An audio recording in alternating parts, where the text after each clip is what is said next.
Good afternoon, everyone. Happy Tuesday. Welcome to America, Some Assembly Required. Today, we're going to be exploring the topic of our Marshal-At-Arms as a part of our jural and court proceedings.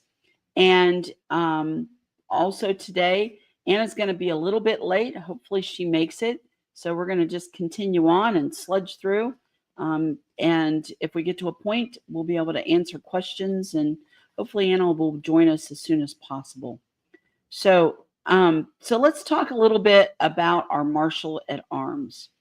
So in this series right now, we've been exploring our jural assembly and our living court people at the state level.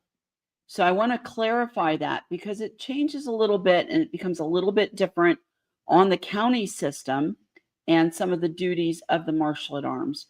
And I want to save that to later. We're gonna go over county governance after we get through state, because as everyone's has heard from Anna all along, is we are required to really bring our state up first. It was the last to fall, or the last at the fall. It's got to be the first to be reconstructed. So we're really focusing, and our assemblies need to really focus in like lasers on getting their state assembly standing. And then as we're populating that and getting our state assembly standing, we are populating our counties as well, so that when we get our our state governance set up, we're all on the same page, then we can replicate that down to our county assemblies, and hopefully it takes them less time to get their county assembly all assembled and ready to do business and get into this whole American government that eventually we will be.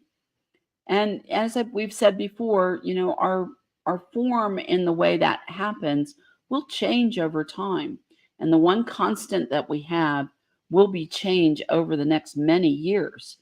So today we're going to look at talk about a little bit about the Marshal-At-Arms and their role within our courts. So we all know that our Marshal-At-Arms has the job to secure assets and people. That's the job of our Marshal-At-Arms in general on our assemblies, as well as it is also one of the things that he does within our courts.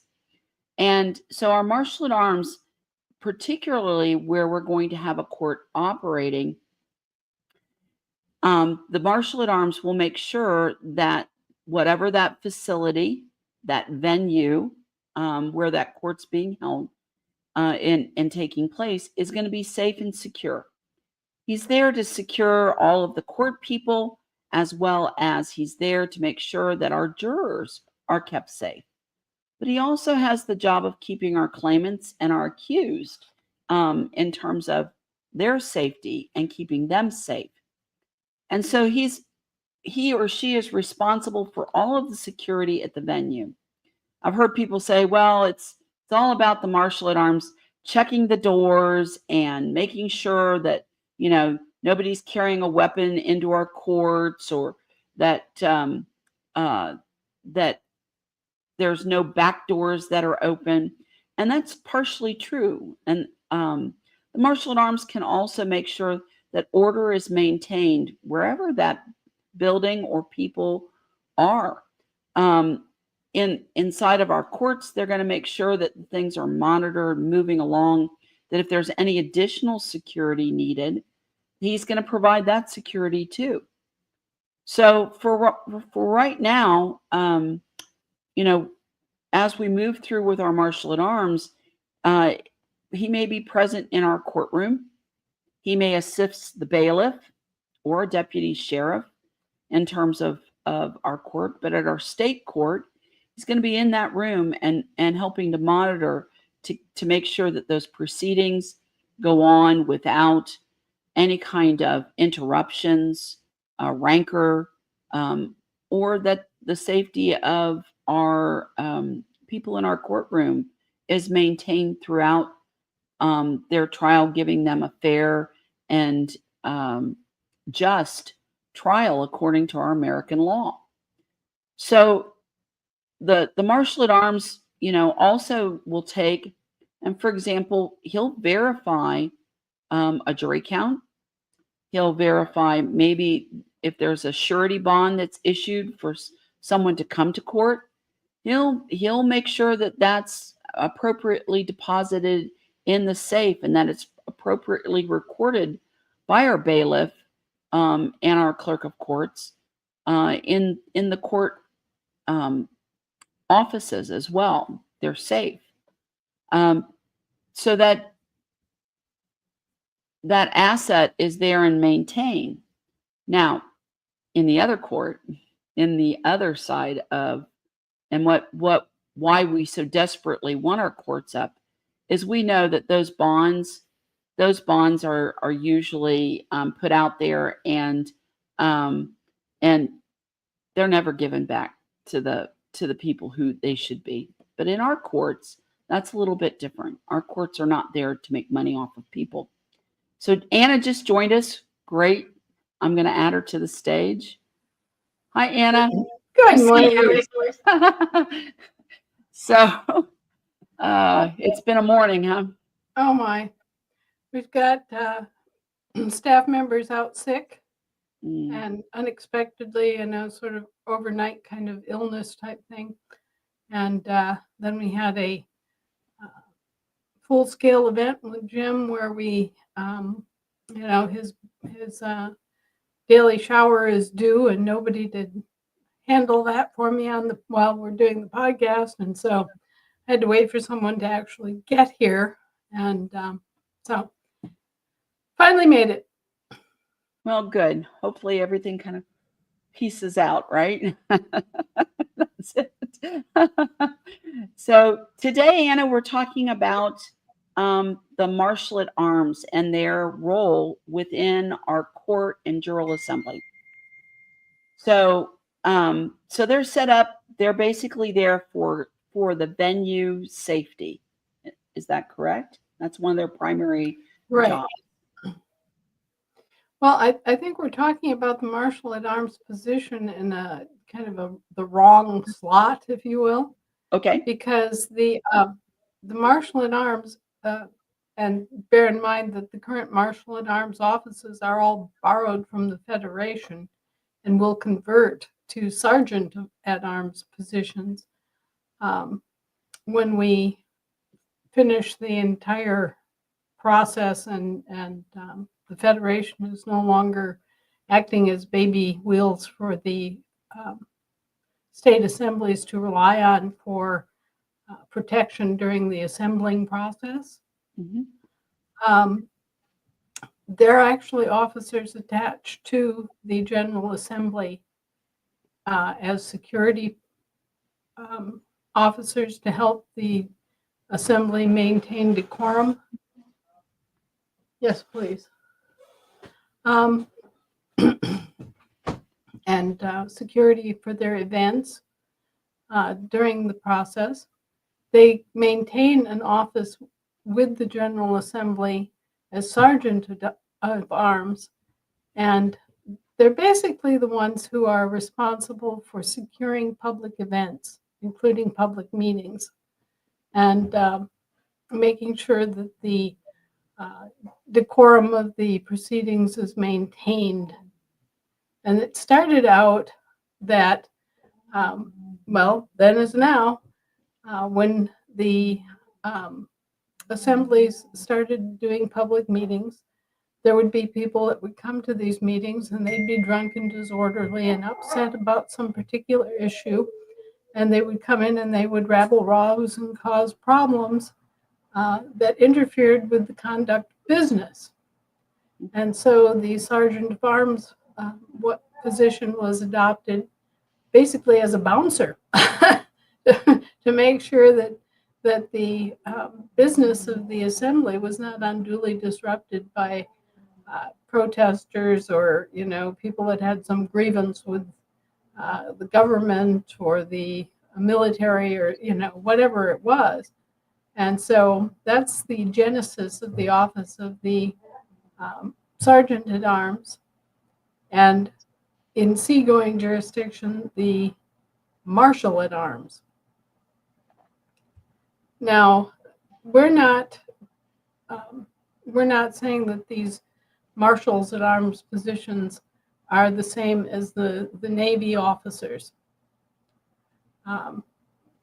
We have Marshal of Arms positions in the Navy, and thank God for the people who do show up, you know? It's Thank God for coffee. Have a sip. yes, well, and this is a really good sip. It's a gift that's been given to us by one of our assembly members, or actually a group of assembly members, who are creating their own coffee brand and using the funds derived from it to promote child rescue across a whole panoply of situations where children need to be rescued. Yes. But anyway, this is excellent coffee, and I'm blessed to finally get a cup. Woohoo! Well, have a sip. It'll clear the brain fog, calm the nerves, and that cough. So I know. I'm sorry. So yeah. So Anyway. our master, our Marshal-At-Arms, and I believe that they're called Master of Arms at Sea, different than the office that we have as Marshal-At-Arms. Right, it is different. So we're And not eventually then to be our Sergeant at Arms, correct? right. We're not invoking any naval officers, but we are invoking an office that is associated with the Federation at this point, because the Federation is responsible for providing the security for the assemblies to meet peaceably. Mm-hmm. Okay. So within the Jural Assembly, the Marshal-At-Arms is listed actually twice on the pillar chart, on the old pillar chart, and their job really is to maintain the order within the Jural Assembly, as well as then also to set up security within the court venues. Is that correct? They can set it up, but again, just as the Marshal-At-Arms functions will eventually morph into the Sergeant-at-Arms, right, for the assembly, there will also be a bailiff and a entire security staff that attaches to the court. This is we're using the Marshal-At-Arms at this point to kind of cover both bases.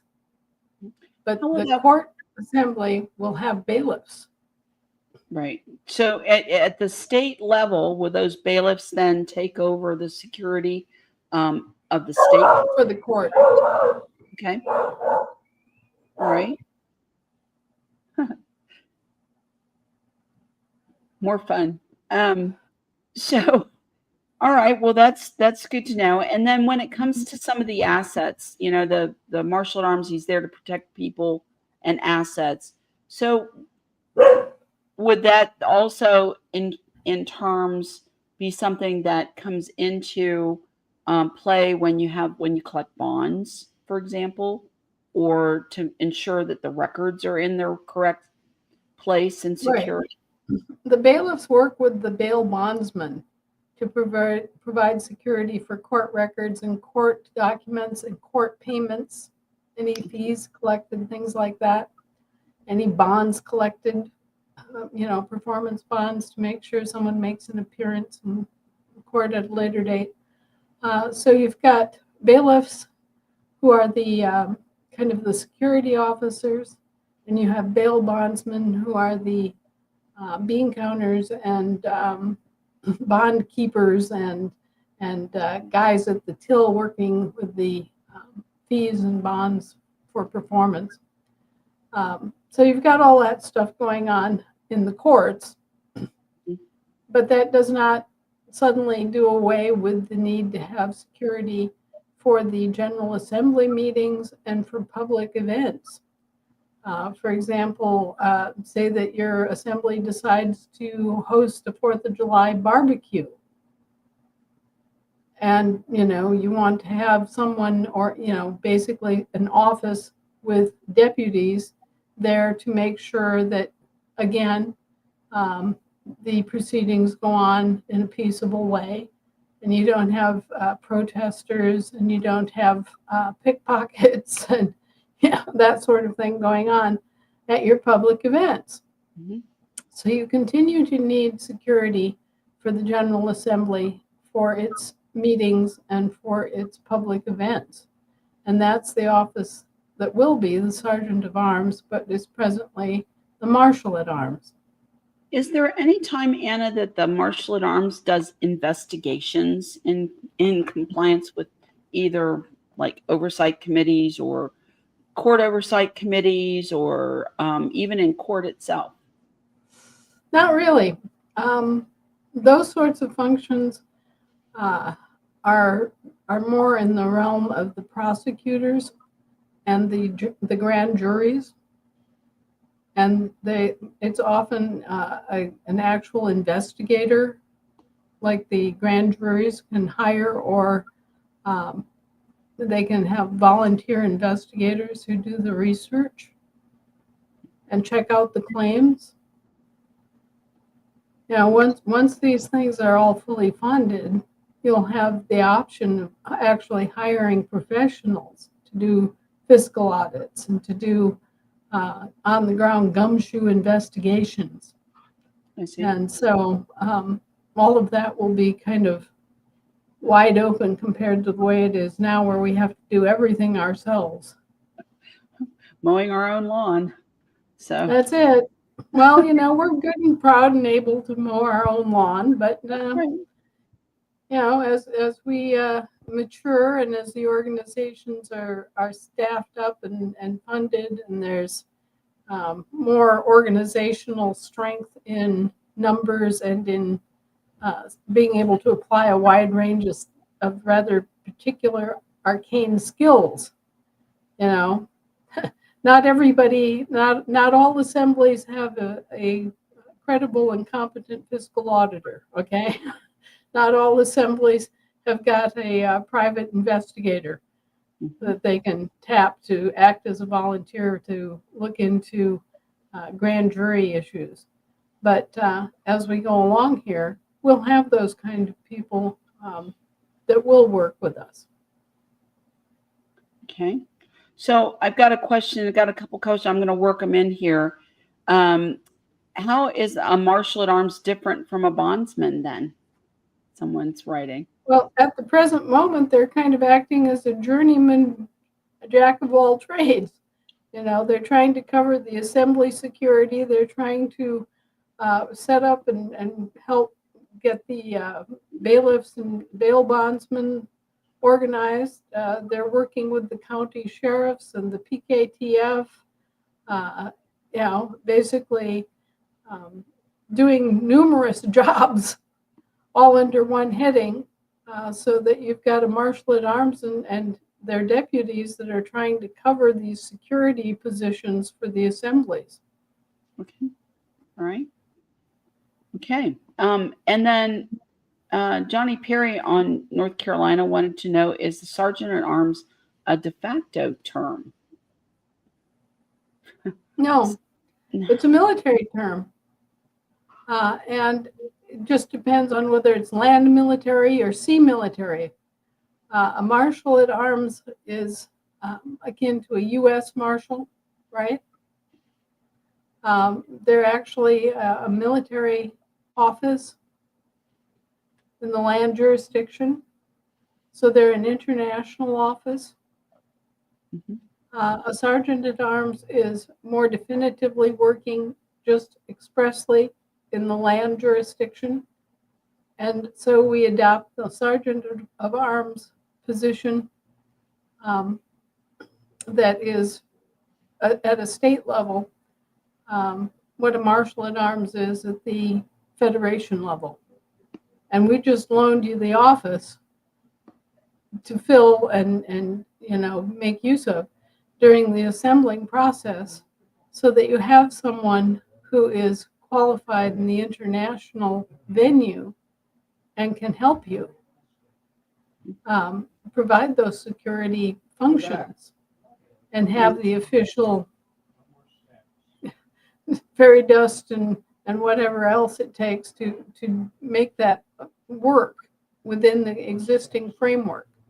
Because eventually you're going to have to train, and while this is part of a training wheels program, you are training your Marshal-At-Arms, and they will be able to convert to a Sergeant-at-Arms pretty easily.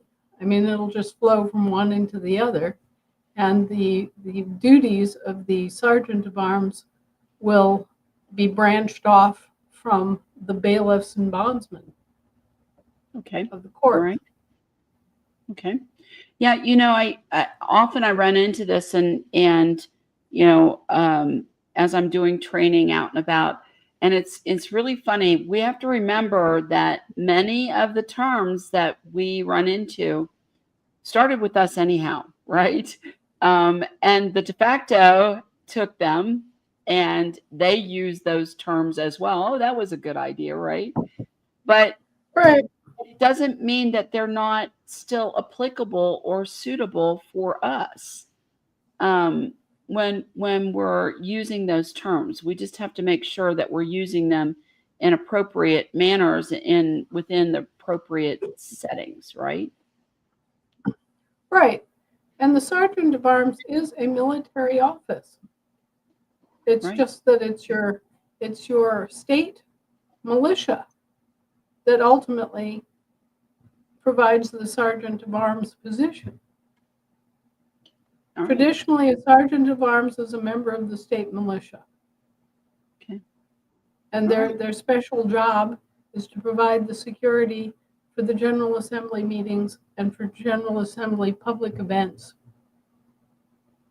Okay. All right.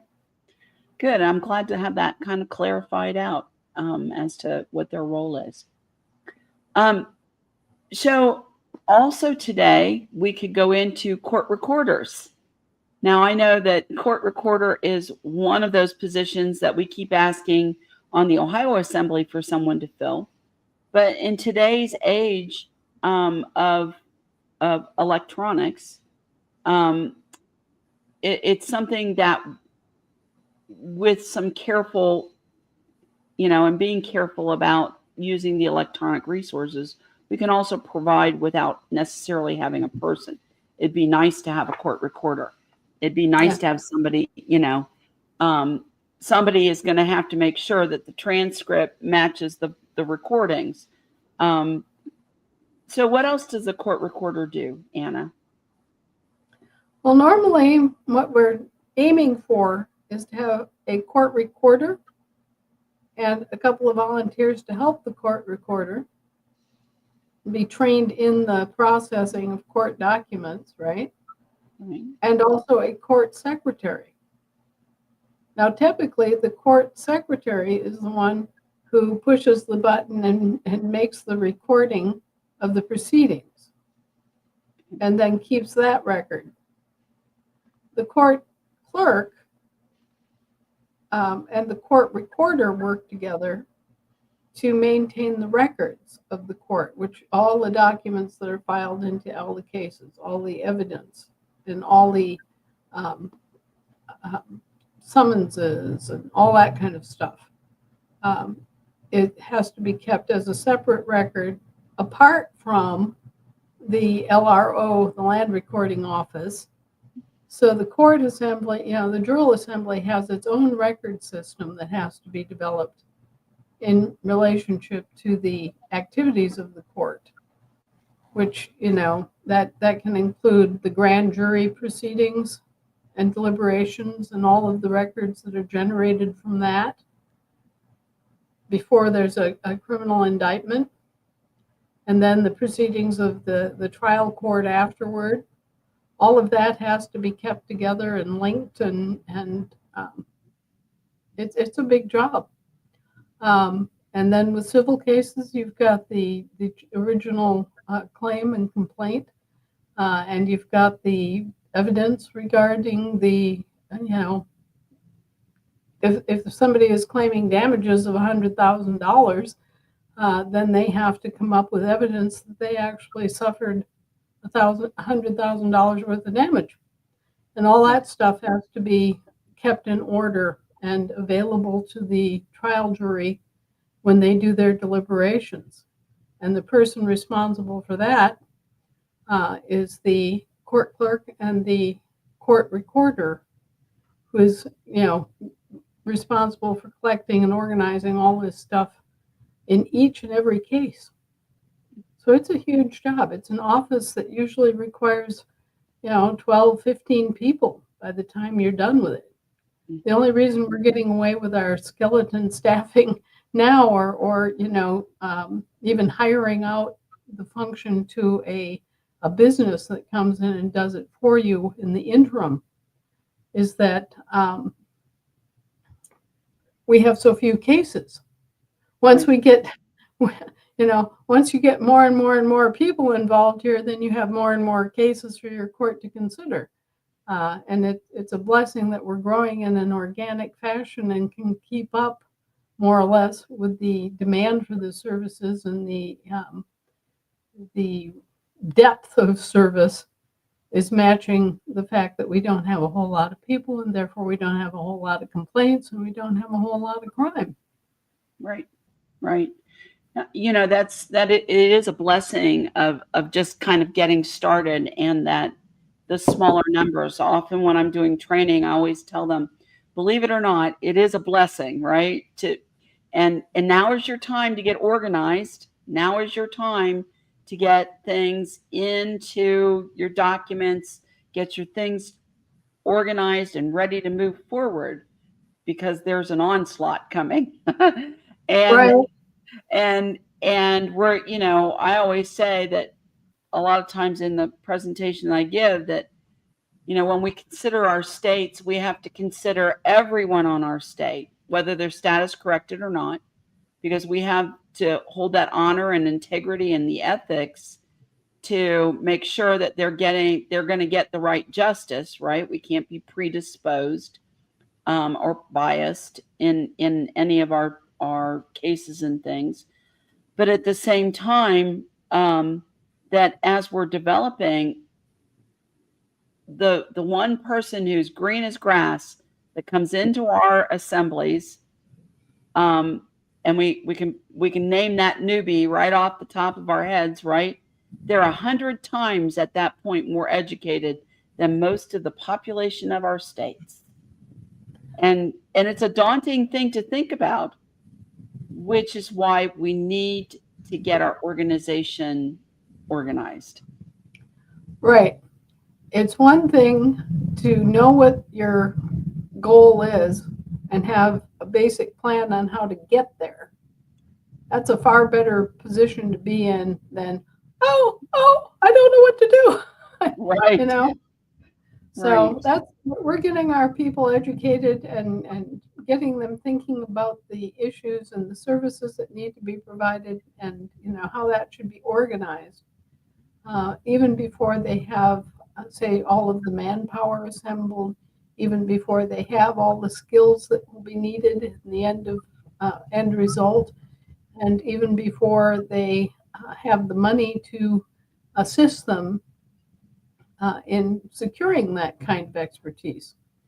But they will have the ability to secure expertise. And so they kind of need to be thinking about what kind of person do they need for a position for private investigator, for example. Mm-hmm. Now, how are they going to hire someone to back up their grand juries? I mean, when the grand juries are impaneled and they're given a criminal complaint to consider, they have to make up a decision, up or down, thumbs up, thumbs down, whether it is a viable complaint, criminal complaint, or not. Is there enough evidence that a crime took place? Is there enough evidence that an injury occurred? Those are the two big things that have to be answered by the grand jury in each and every claim that comes in.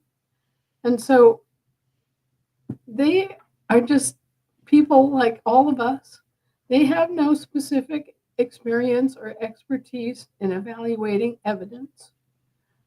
They don't have the resources to go check out all of the research that may be necessary.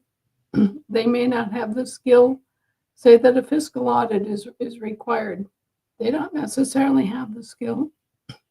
So that has to be either hired out, or we have to find volunteers in the community who can do this more technical work. But at least if we know that that's needed, we Right. can keep our eyes open and our ears up, and we can look for that, and we can plan for that, and we can look at the resources that we have available. And as our resources expand and we have money that we can apportion to, say, a court investigator for criminal cases, Mhm. or a whole staff, hire a subcontractor to do that for you. These are all options. These are all things that uh, need to be worked out, conceptualized. The needs have to be assessed and conceptualized, and then the various options for meeting those needs have to be considered. And that's all things that you can do right now. Right. So, I again, while I'm training, everybody asks me about, hiring, when you're putting people in jobs, and I always tell them, you don't want just a warm body. That's not going to serve you in the long run. Just to say, oh, hey, there's Sue over there. Let's just stick her in this position as a placeholder for now. That's not going to work. And it's not, in the long run, it can actually hurt our organizations, as somebody who really either one doesn't have the skill or the desire to do the job. So we're really Right. looking for someone who's got the desire to do the job and has the ability and the desire to want to learn the job, to really embrace it and learn the facets of that job, and kind of take lead and organize in those areas. Right. Well, for example, accounting for our government, for our state treasuries, we use carriage accounting. We don't use their system of two sets of books. Okay. Double accrual, Right. We double. don't. Yes, we don't use the double accrual accounting system that has been adopted by the federal government since 1946. We use carriage accounting, old-fashioned bookkeeping, where you have money in and money out. And there isn't there's no funky chicken distinction between budgeted or unbudgeted. It's all just very cleanly and succinctly accounted for. But because the federal government adopted double accrual bookkeeping, that is, keeping two sets of books, a practice that was pioneered by Easy Eddie O'Hara, Al Capone's bookkeeper who wanted to evade the IRS. Guess what our government is doing? Anyway, I'm saying our government subcontractors are doing. Our actual government works on carriage accounting, but there are a few people now who are familiar with carriage accounting. It's not being taught in schools. No. We have a No. whole generation of accountants, CPAs, who are really only familiar with double accrual accounting. Well, I always So, tell everybody, you want to know carriage accounting, just look at your checkbook. It's in and it's out. We do it every day. right. So, Well, but there are even people who don't use checkbooks, who aren't familiar with checkbooks anymore. I know. So we're going to have to look for people who have the skills or who are willing to learn the skills that we need.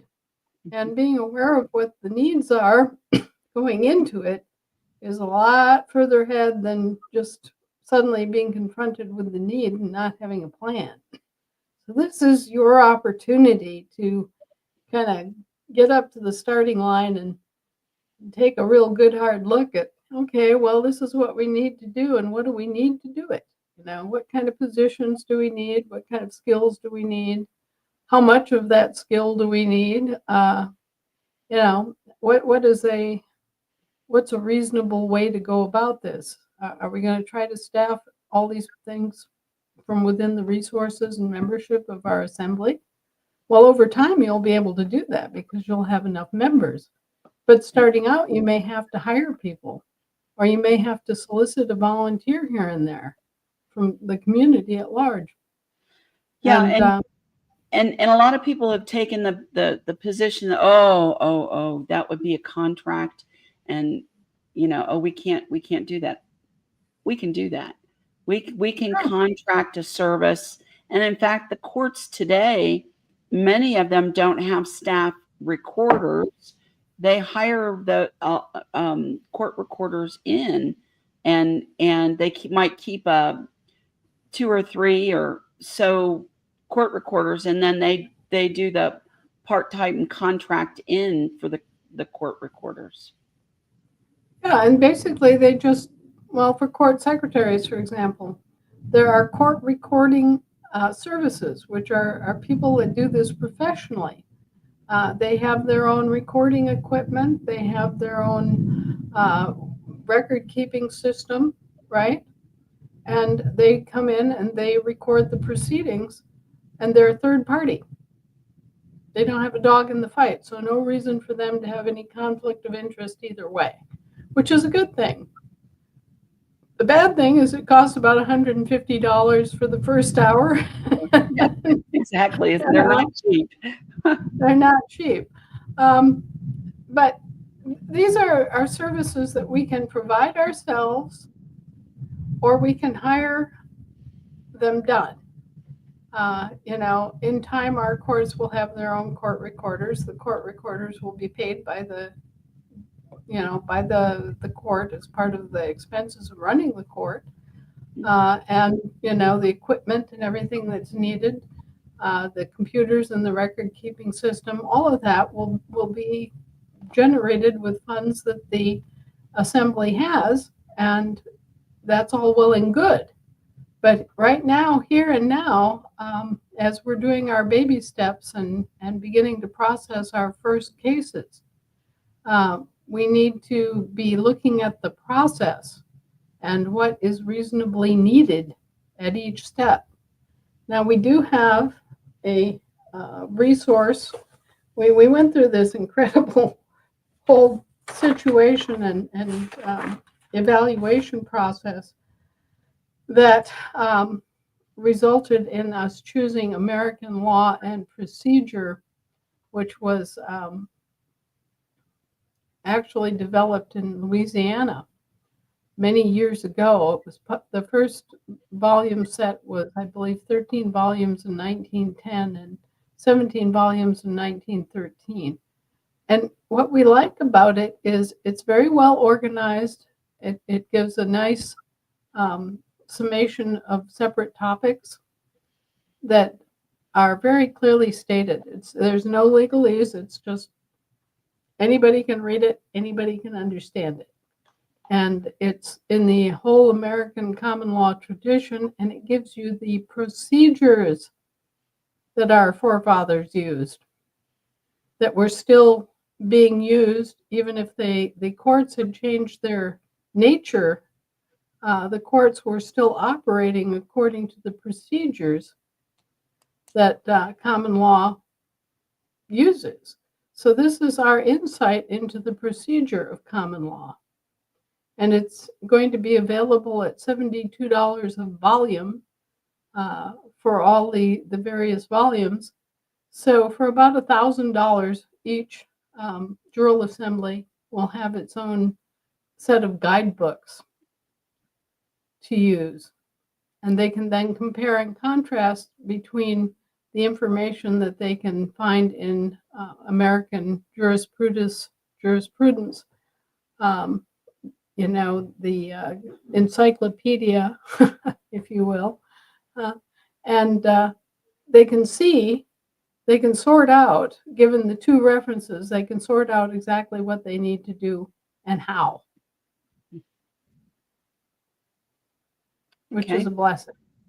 Yeah, that'll be a great resource for all of our court systems and courts across our state. That'll be wonderful. I find it very interesting that Amazon is republishing that whole series. They bought a set, and they are reproducing it. So they know something. They know that there's going to be a need for that reference, and they're already at the gate ready to produce it and make it available. Because otherwise we're stuck reproducing it ourselves, and that's a rather large printing and editing procedure of transferring the information and getting it into a digital form and all of that. Oh yeah, that's a Right. big undertaking for a book. All right. Yes, Well, it is. so that's anything else on court recorder? Organized, right? Got to be highly Right. organized. Detail. I encourage people to make a distinction in their mind between the court clerk, the court recorder, and the court secretary. Okay? And think about it in terms of doing the correspondence and working out the details of the flow of the case and keeping and assigning the case identifiers and all of that sort of thing. That's the court clerk. The court recorder is taking the documents that are entered into the case and keeping track of them. When did they come in? Was it for the plaintiff? Was it for the defendant? All those aspects. All the evidence all the paper evidence, and all the records of the material evidence. I mean, say that you have identified a murder weapon. It's in its little plastic bag, right? Mm-hmm. But it has to be numbered, it has to be identified, it has to be associated with that particular case. And then within the case record, there has to be the reference to the material evidence room and to the ultimate storage of all that evidence. So the court recorders, basically, usually by the time you get to that point where you have a volume of cases, you've got people that are in control of the evidence room, which keeps the evidence related to current cases. You've got people who are assigned to evidence, archived evidence. You've got people who are assigned to creating digital records by taking JPEGs of the documents that come in related to a case, beginning with the summons, and then they put it all on in a backup format so that the case has a digital record. And all of that has to be correlated. All that has to be numbered and set up in such a way that you can go back and access it if you need to. Okay. Because what happens? Okay, you go along, you've got a criminal case. You convict, Joe Blow of manslaughter, the unintentional killing of another guy in a bizarre accident. Okay, because you convict him of manslaughter if he was negligent in some way.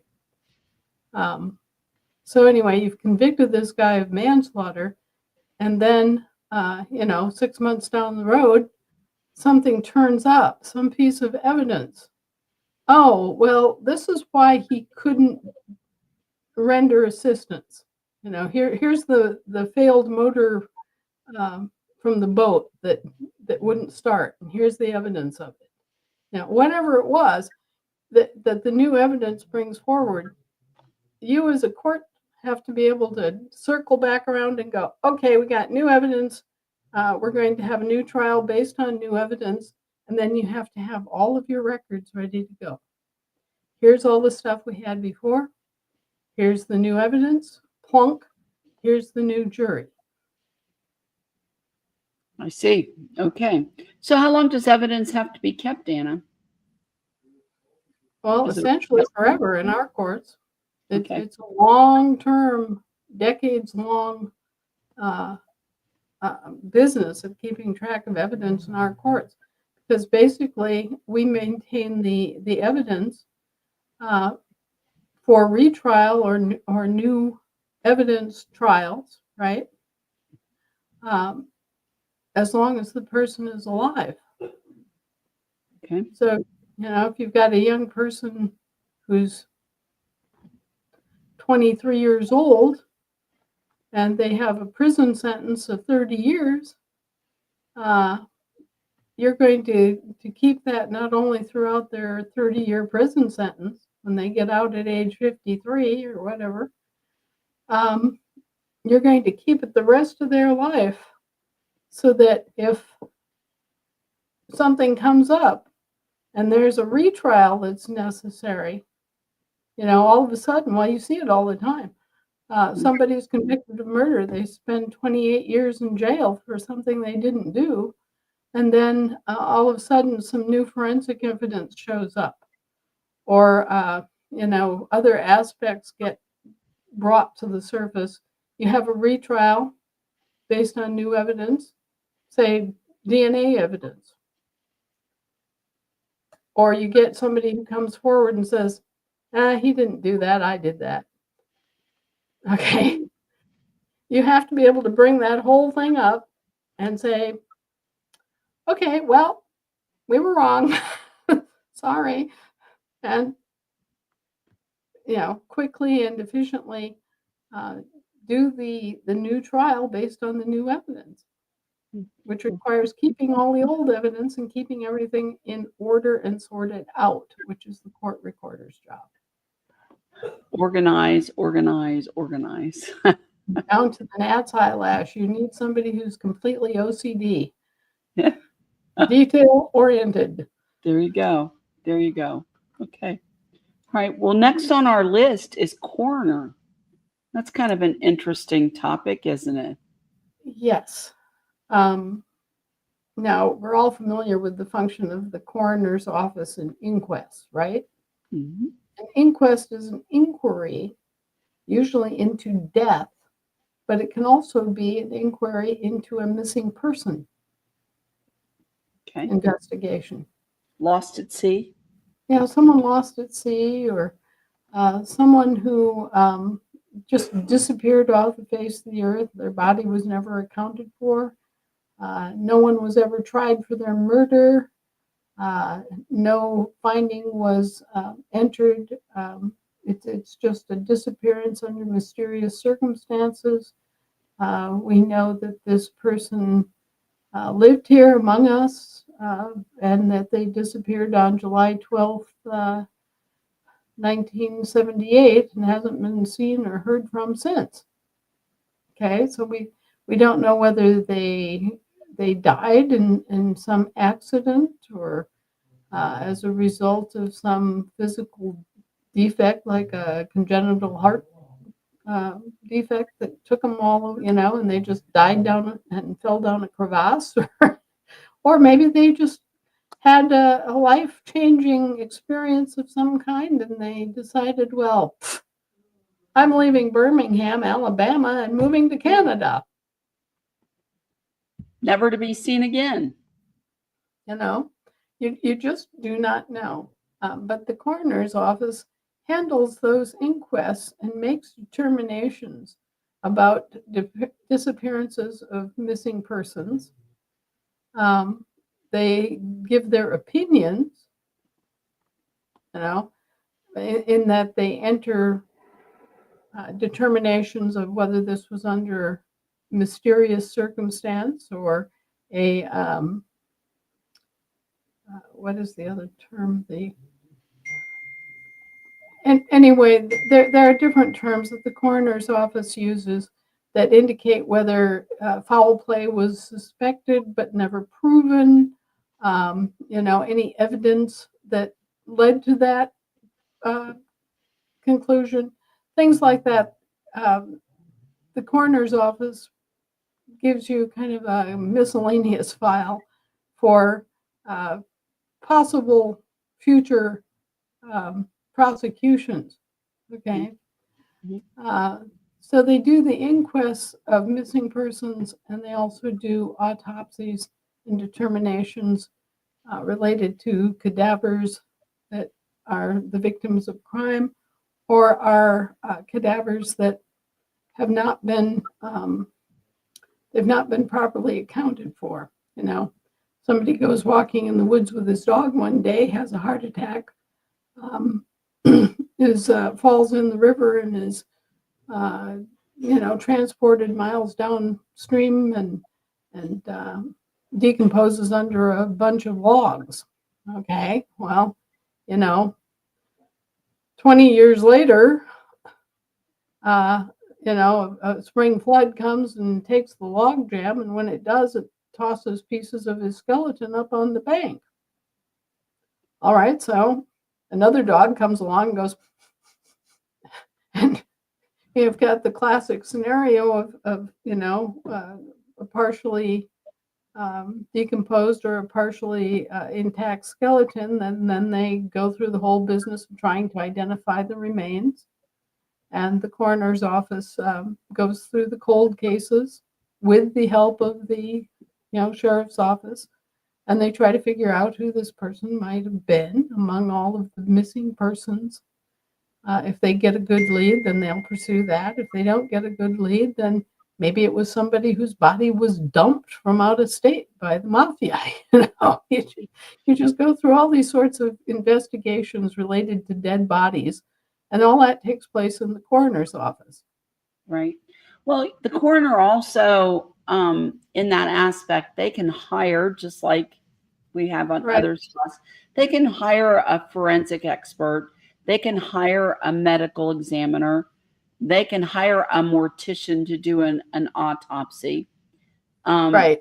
And so, especially here in the beginning of our assemblies, that wouldn't necessarily be such a daunting task for someone. No, It because you it can is, hire it out. yeah, and it is a records keeping kind of position as well, to organize and keep records of not only the death, but our coroners also keep the records of life, don't they? The coroner is the officer responsible for making a final determination of life or death. Okay. Yep. Okay, so if they have proof of life standing in front of them, they're more or less obligated to say, well, I have all this information. I've examined it. I've had a conference with this person, and I am satisfied that he or she is, John Sebelius Thorbenson, and yeah, he's been identified properly, and yes, he is alive. Okay, so then the coroner determines that you're alive after being absent, right? Um, the coroner can also do the determination of death.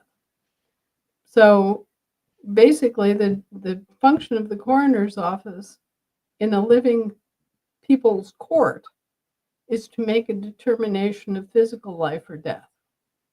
See. Okay. All right. Um, do they also get involved in terms of, like, in the other district we have vital records of the babies that are born? Does the coroner's office keep record of that as well?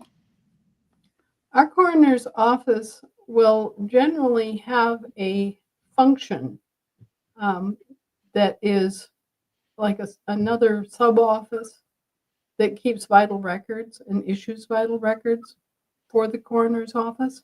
Mm-hmm. Mm-hmm. So they would, for example, offer a record of life, right? We won't call it a Well, certificate of birth, but a record of life. okay. Right now, we're organizing our baby records.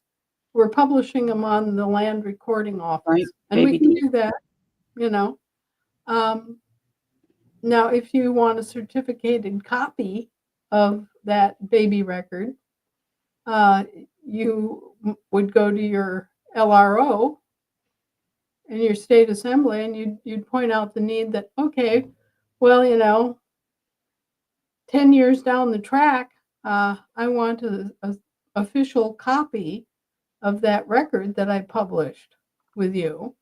And so there's a need to certify birth records and organize birth records to a greater extent than we have done so far, right? Mm-hmm. And normally that is handled as a separate office that is associated with the coroner's office. The coroner, being the arbiter of life and death in that particular county or that particular state, has a record-keeping service that's standardized so that you can get certified copies of the records that are kept by the coroner's office. Now, those records, generally speaking, have to be certified by an officer of the court or by a medical doctor or by a physician, private family physician. Clergymen can do it. There are various people that can affirm life or death for the coroner's office, although the coroner's office keeps the final, the records in the de facto system. You have the Bureau of Vital Statistics, but that's just a separate record keeping or registration keeping, as the case may be, service. Okay. So one of the other things that my husband here on Ohio is, he is the state coroner. And one of the things that he discovered in researching and going back was that the coroner also was the guy that made sure that the assets of the dead were distributed according to the way the deceased wanted them distributed. Yeah, well, that's one of the functions of a traditional coroner's inquest. Oftentimes, the coroner's inquest is where a particular lawyer or attorney, executor, however you've set it up, steps forward as the person in receipt of the estate, and then they work with the family and the people that are named in the will to distribute the property according to the will. And it's a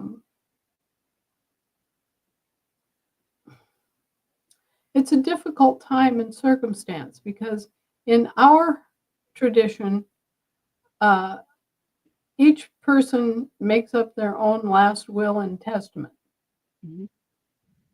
You each get to work it out as to what's supposed to happen when you die. And you're responsible to do Right. so.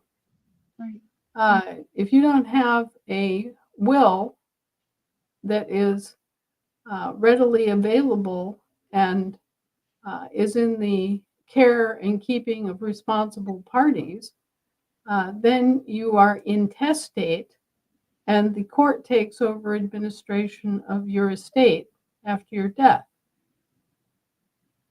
So this is something that we have to be more aware of, because while we have been considered wards of the state takes over and administers everything and distributes your stuff however the state sees fit. The niceties of a private will are honored to whatever extent the judge's discretion allows. Typically, what the judge tries to do is to pay off any debts that the deceased person had, and then after that, they will allow the disbursement of the estate assets to the closest living relatives. Now, most states have got some sort of regimented, fully stated scheme for, first it goes to the spouse, then it goes to the surviving children, then it goes to the surviving, um, you know, aunts or, whatever. They have a whole hierarchy of who gets what, and you know, it's almost like the being in line to the throne. You've got the sixth in line to the throne, and okay, so well, they have each state has adopted rules. Some states, the estate of a deceased person goes to the surviving spouse without any question, without any proceedings or anything else. It's just a matter of them obtaining a record of the death certificate and the marriage license or certificate, and that's that. They obtain title to everything. Other states are not like that. Other states do not have an automatic transference to the living spouse, the surviving spouse. And so you have to know the law in your state, and you have to take action to plan for your demise so that you're not subjected to a very rude awakening. You walk in there, your husband died, and you think you are owed your house, and you find out that the court has taken it over and is going to decide whether you get your house or not. So do we play by those rules? We don't.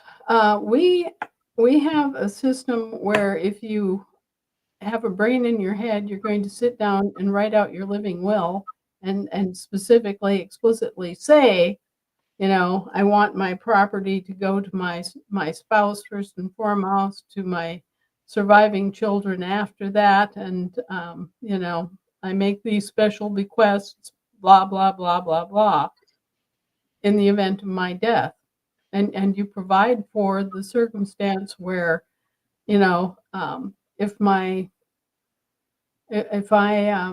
am the survivor and the only owner at the time of my death, right? Thus, I want, cousin Kathy to have my diamond dinner ring, Right. whatever. And you just write it all out, and you have it witnessed by 2 other people with their names, addresses, and signatures. And you can record this privately. Okay, you can do that. You can give a copy to a trusted family lawyer if you have a lawyer. You can give it to the person that you name as the executor of your estate. The person who's going to act as the trustee and make sure that your will is executed upon your demise. And you can, if it's safe to do so, you can give it to your intended heirs prior to your death. Usually the tradition is everybody keeps their will secret so that nobody has any motivation to kill them early, right? But anyway, you need to make a will. You need to have that will witnessed, and you need to rat hole it safely for that moment when you're gone. Right. And there is a spot on the LRO where you can place a will without it being public, and it's completely protected as private. And that's a great service, because then, your family knows that that will is there, and it can be retrieved upon the presentation of your death certificate. And that makes it all very convenient. You don't have to worry about it getting lost in a desk drawer, or behind a bookcase. Being ignored. Or being ignored in the desk drawer. Right. Traditionally, the way that we do wills is kind of interesting. Your last will and testament traditionally is written in the flyleaf of your family Bible, and it becomes an additional testament and a sacred document that no judge in their right mind will argue with, because you've taken it. I have to take this call. Just a Right. second. Go ahead.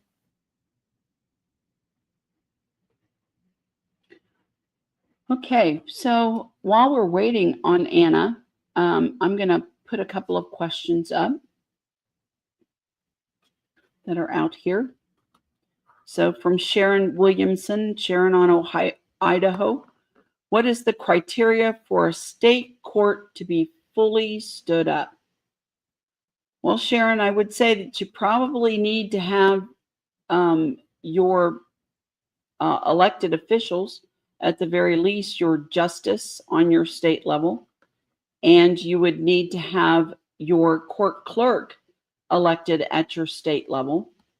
And then you're going to have to make sure that you've got the people who are going to be supporting your court, whether that's, if you're doing a Zoom court, electronic court, or you're doing an actual in-person court, that you've got at least some of the things that we've talked about, like, for example, the court recordings. Someone has to do that. Somebody has to make sure that those recordings are correct, that the record is correct, that it's submitted. Right now, for example, on Ohio, our court clerk takes care of most of that, which is a big job. I mean, that places even more so on him. Unfortunately, he only has a couple of cases. But as we move forward, you do have to have a bailiff ready to act within your court. And so, it doesn't take a lot of positions, but you've got to make sure that those courts, and then you've got to have your process down. Do you have your documents? Do you have court documents that are ready to support your court operations? So it is, it's one of those things that readiness is going to determine how your state is really viewed as fully standing up. And then, of course, once you're ready to stand and issuing your ex parte milligan so that it's on the record, it's out in the open, it's on the public. For example, Ohio, we got our public elections done, and then we turned around and we issued our ex parte milligan, and we sent that to our Ohio Supreme Court, to all of the district courts, to the U.S. Supreme Court, to the liaison that comes from the U.S. Supreme Court to our district courts, to the JAG courts. We did that to all law enforcement agencies. And then we also took and sent that out to all of the sheriffs on our counties as well. The one person that we did not know about was the Solicitor General, and he was just recently faxed his own personal copy to make sure that he knew that there is a common law court on Ohio, fully stood, publicly elected. So, beyond that, I don't know that there's any other criteria. And you really determine when you're standing, when you're fully stood. And you have to make sure that you've got your process ready to go publicly, that people have the ability to pull your documents, or at least get a hold of the copy of those documents publicly, so that they can use them, right, in each of the phases of your court. And then you've got to make sure that you've got your juries ready to be seated.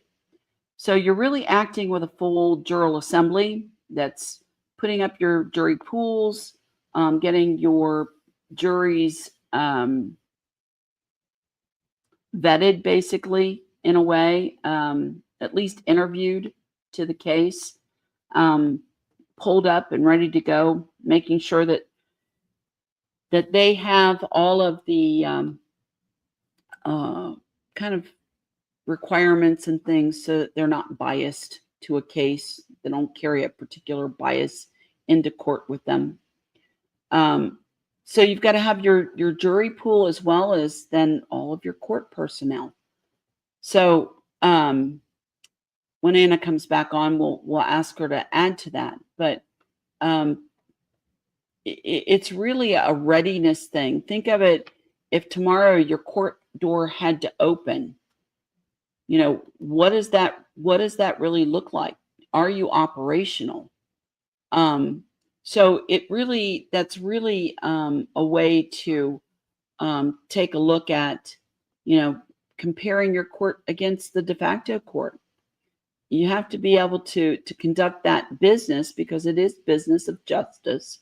You have to be able to conduct that in a fashion that is going to allow you to try that case in an organized fashion. Okay. So when Anna comes back on, I'll bring it back up and we can ask her. All right. Okay.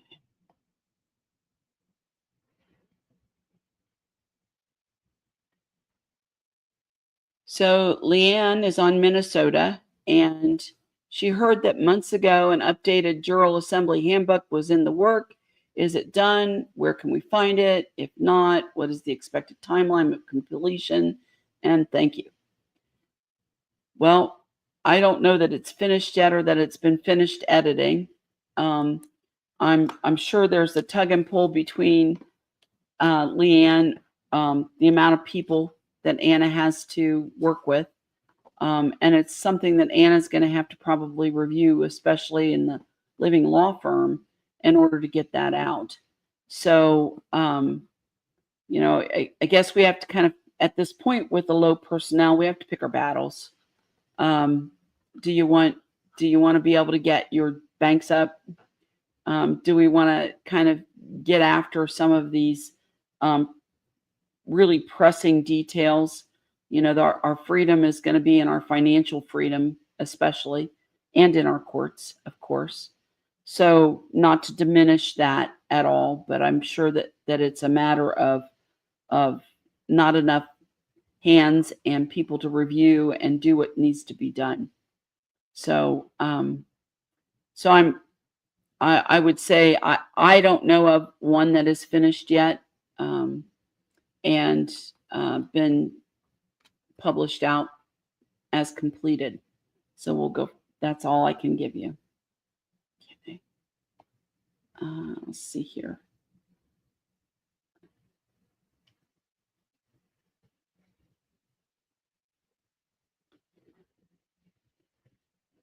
Is an incomplete, not seated Jural Assembly considered a Jural Assembly? Or is it more of a Jural Information Committee under the General Assembly until all our pillars are up and the state is seated? Well, I would, my opinion, and this is my own opinion, is that your Jural Assembly is tasked with beginning to get the courts organized. Yeah, it might be incomplete. Our committees might still be working, and we may very well still be trying to complete documents. We may be trying to get people to volunteer as jurors. We may be trying to figure out what those jobs are all the way along the way. So the Jural Assembly that's what their task is. And it's not just a formation committee. Now you might have a formation of, like a documents committee as a subcommittee within your Jural Assembly. But the Jural Assembly itself is working towards the standing of your court, your living court system. So if it's meeting and it's discussing all of those issues, the processes, Ohio's Jural Assembly worked for months and worked through court process.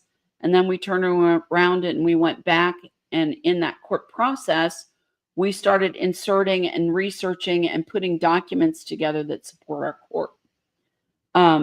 So we got the process down all the way through, and then we went back and we put documents with it that worked within the steps that men or women could use sort of as guidelines and framework for making our courts run efficiently, that our court clerk knew exactly where they were in the phase of their court, and right on down to one of the things we discovered we didn't have was a continuance, and we needed a continuance to be able to communicate that. So all of our documents communicate in one way or another. And our Jural assembly is tasked with getting all of those things together. Each one of those committees, whether it's the jury pool or the venue committee, or you get down into some more of the nitty-gritty of the Jural assembly. Okay. All right. Let's see here. If step 2 of a civil case process is mediation, and in a specific case mediation fails, could the claimant and accused opt for arbitration instead of living court step 3?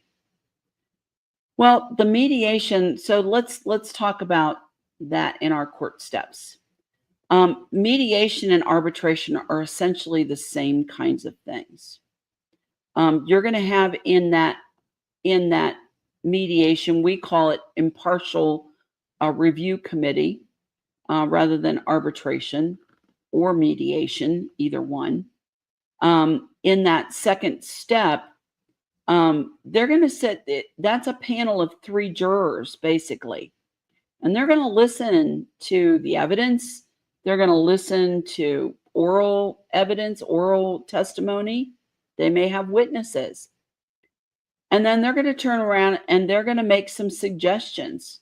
All 3 could have a suggestion, or they may be united in one suggestion or one recommendation to the 2 parties in order to try to get them to settle. We don't want to be like the other side. We don't want to be litigious. We don't want to argue over every single little thing. We want to try to come to a point where we can negotiate among ourselves. We're not used to doing that. We're not used to sitting down and finding remedy face to face with someone. We're always expecting to fight.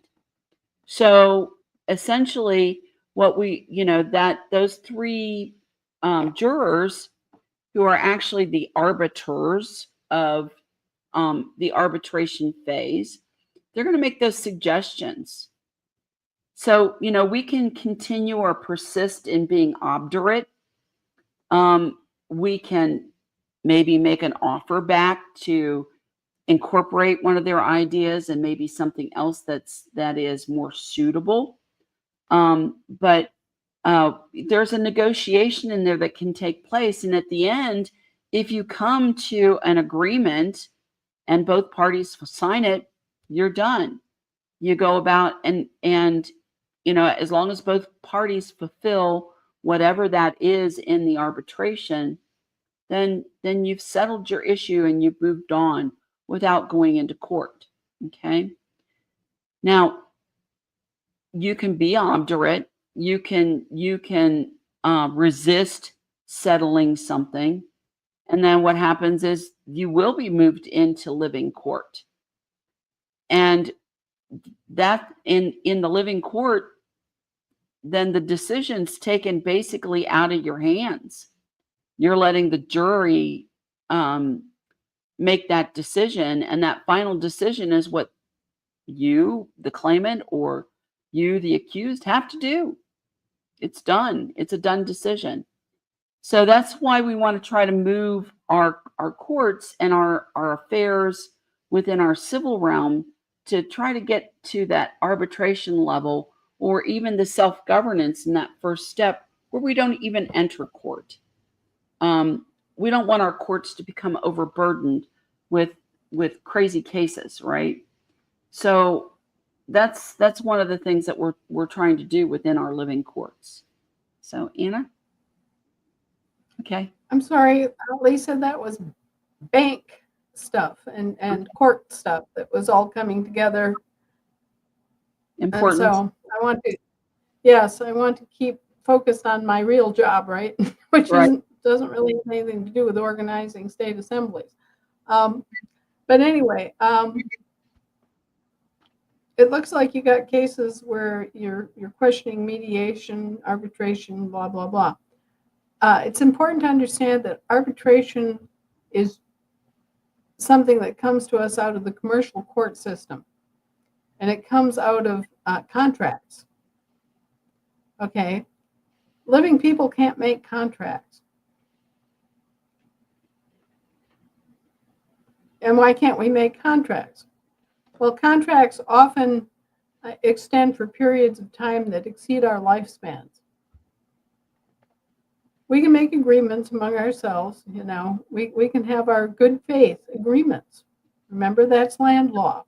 Throughout the Constitution, you see land law and you see good faith services. You know, it's basically admitting that we're mammals and we're mortal, and, you know, we don't have the godlike power to extend our lives or to determine our circumstances. We're just going to do our very best, right, to fulfill the terms of our agreement. Contract law is a whole different animal because it's between non-living entities. It's between businesses and corporations. And so they can extend beyond 100 years and not even think about it, right? They're not mortal. They're, in a sense, already dead. Okay, so when you have contract law between corporations, you know, then you've got a whole different animal. And one of the things that contracts enable you to do is to specify when you're making the contract that it's going to be subject to arbitration as an alternative to going to a court. You go to an arbitration service, which is a third party required to have no conflict of interest in the matter, to be familiar with the actual laws that pertain to settlement. And then you agree, you pre-agree. It's like a prenup. It's like a prenuptial agreement where, as you're going into the contract, you agree that it's to be settled by arbitration. And that's where all these arbitration services sprung up. So as living people, we don't actually use arbitration or include arbitration as a clause in our agreements, because arbitration is more associated with commerce. Okay? Right. But we do have mediation. And mediation is essentially an effort, a pre-court effort to resolve any differences. You know, to forgive your brother, to ask for forgiveness, to agree among yourselves to working out some sort of resolution that is agreeable to both, and avoid the court altogether. And where does this come from? This comes from the Bible again. So much of our common law it rests on the Bible, where the Bible tells you that, you know, as you're going to court, make peace with your brother, you know, come to an agreement so that you're not judged. Okay? And that's where mediation comes in. And sometimes the judge will offer to stand as a mediator if he sees an opportunity to resolve a problem without it resulting in a formal judgment. He'll step in and he'll say, hey, can I get you guys come up to the bench and we'll do a little quid pro quo here? But traditionally in our courts, mediation takes place either between our lawyers or at a special meeting that's hosted by the Jural Assembly. And you just, both parties come, and you just kind of have to sit down across the table from each other and see if you can come to an agreement. You know, you say that his pigs came into your lawn and tore up $50,000 worth of landscaping. Okay, do you have the receipts for the landscaping? No. Do you have an estimate of the value of the landscaping that resulted from, say, a tax assessment or a property evaluation prior to a prospective sale?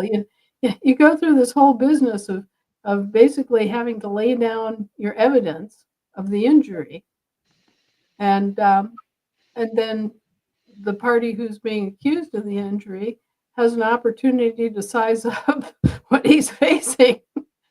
Right. It's sort of Right. like a discovery process, and make an offer. Basically, well, you say that it was $50,000 worth of damage. I just don't see that in the photographs and in the estimates and, the prior established value of the property. But I'll give you 20,000. Right. So Anna, I'm trying to watch time. You only got 3 minutes to I your know. next. So I'm gonna ask everybody to save your questions. We'll double back on them next week. Maybe we can start out with the questions we didn't get to, or that they would prefer to hear from you, and then we can start out that way, and then we'll go forward next week with those. All right. All right, dear. All Thank right. you. All right. You're welcome. Thank you. Have a great day. Yep, you Bye, too. everybody.